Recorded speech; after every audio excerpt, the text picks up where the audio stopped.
Cheers.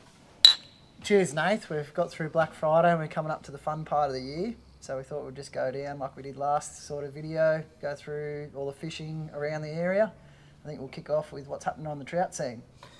Oh, up on the trout scene, the dams are fishing sort of quite well, especially Jindabyne that's sort of sitting at 77%, about that 30 foot down.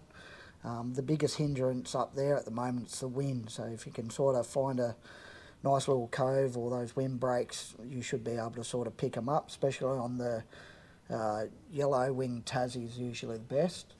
And then sort of with the streams, Tumut is hit and miss, hearing mixed reports.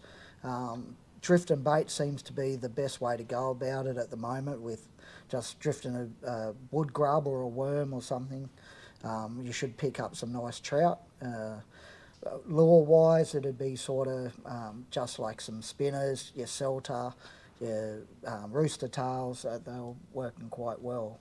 But if I was to do a little creek, I'd be going up to your Angabili Creek. It's fishing quite well up there at the moment. So, And what sort of flies would you be using if you're sort of into a bit of fly fishing or trying to do a little bit more finesse? yeah, especially on those dam edges, that real late evening, you'd be looking at those hatches of, say, some mayflies, some weighted nymphs,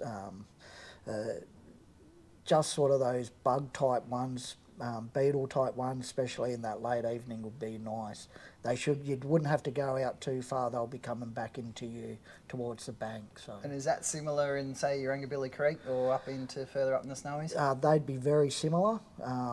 You wouldn't have to sort of have as big as fly as, say, what you would do in Yukonbean, Jindabyne or Tang Tang. So just cut your size so back a little size bit. 12s would be nice size in those creeks. Perfect. Yeah. We had Dave go up to Burrinjuck as part of his Gundagai Fishing Club trip. They found most of their fish in about 14 foot of water. They were trolling some hard bodies and some lipless cranks.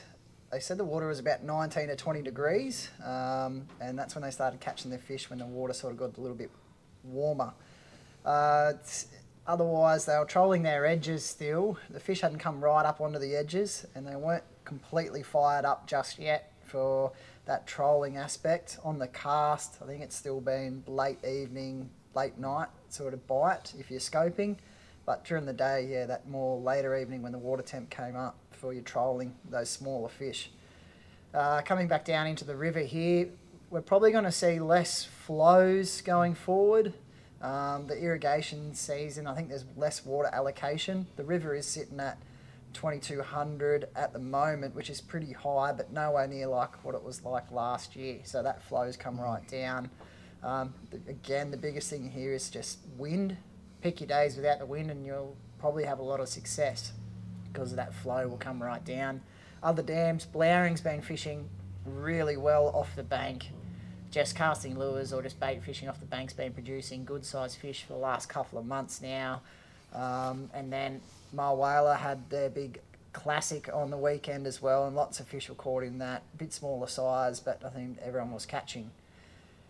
That's about it for the moment. It's probably going to fish pretty consistently over summer. Come in and see us at Tacklewell. Happy to give you a few tips.